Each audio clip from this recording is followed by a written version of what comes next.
આજે તો સવારમાં ગાડીએ અમારો સાથ છોડી દીધો. જય શ્રી કૃષ્ણ, ગુડ મોર્નિંગ, જય માતાજી. સવારે નાસ્તો બની ગયો હતો, ભાખરી, મમરા, ચા અને દૂધ. એટલે બંને નાસ્તો કરવા બેસી ગયા હતા અને નાસ્તો કરતાં કરતાં બંને મસ્તી કરતા હતા. અને યુગની કંઈક અલગ જ આંગળીઓ કરતો હતો કે પપ્પા તું કરો એમ તમે મારી જોડે મસ્તી કરો ને. એટલે થોડી વાર બંને મસ્તી કરતાં નાસ્તાની મજા માણી. નાસ્તો કરતાં જો કે યુગ રેડી થઈ ગયો એટલે આજે ટાઈમ હતો એટલે થોડી વાર મસ્તી પણ કરવા દીધી. બાકી તો જલ્દી જવું પડે સ્કૂલે. ત્યાર પછી તે સ્કૂલે જવા માટે રેડી થઈ ગયો અને મને બાય બાય કર્યું. એના પપ્પાને પગે લાગ્યો, મને પગે લાગ્યો અને મસ્તી કરતો જ ગયો. ત્યાં તો વળી થોડી વારમાં ફોન આવ્યો કે ગાડીમાં તો પંચર થઈ ગયું.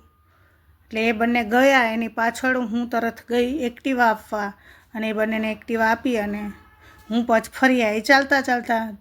અને કેમ કે સ્કૂલે લેટ થતું હતું એટલે એ બંને જતા રહ્યા એક્ટિવા લઈને અને હું ચાલતા ઘરે આવી. પછી યુગ આવી ગયો ઘરે સ્કૂલેથી એટલે જમી લીધું બંનેએ. જમવામાં પણ થોડી વાર મસ્તી કરી અને ત્યાર પછી અમે બંને ગયા ટ્યુશન. ગ્રાઉન્ડ ફ્લોર ઉપર તડકો બહુ હોય છે એટલે અમે સીધા બેઝમેન્ટમાંથી જ જતા રહીએ. અને ત્યાર પછી સાંજ પડી ગઈ અને સાંજે અમે નીકળી ગયા બહાર જવા માટે.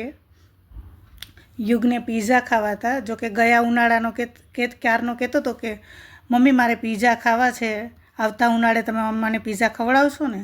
એટલે અમે જ્યાં પીઝા ખાવા ગયા હતા ત્યાં બંધ હતું એટલે ત્યાંથી પાછા રિટર્ન આવ્યા અને રસ્તામાં સિગ્નલ બંધ હતો એટલે થોડી વાર ત્યાં ઊભા રહ્યા. જેવો સિગ્નલ ખુલ્યો એટલે અમે નીકળી ગયા અને પીઝા ખાવા ગયા. પીઝા ખાતા પીઝાની મોજ માણી અને યુગને તો બહુ જ મજા આવી ગઈ. કેમ કે ક્યારેક જે વસ્તુ મળે એની લાલચ વધારે હોય એટલે યુગે મન ભરીને પીઝા ખાધા અને સાથે આજે એણે સોડા પણ પીધી હતી.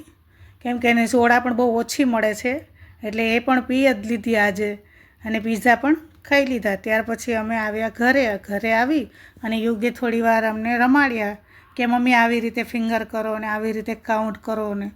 થોડી વાર એની જોડે મસ્તી કરી અને પછી અહીંયા આજનો વ્લોગ પૂરો કરીએ છીએ.